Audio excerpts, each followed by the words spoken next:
Meu amigo, o que você tem a falar?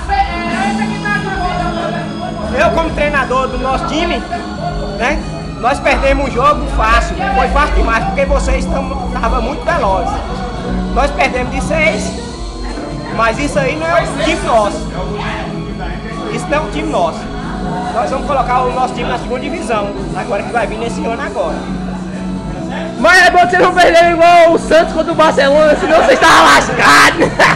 Tiveram uma aula de jogar futebol. Tiveram uma aula. Tiveram a aula. Temos uma aula com o pessoal do time de Zé, mas... Agora o cara ali que matou o jogo foi o Gilvan.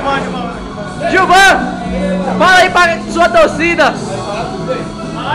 Fala pra sua torcida, o que é que você quer? Eu quero é mé.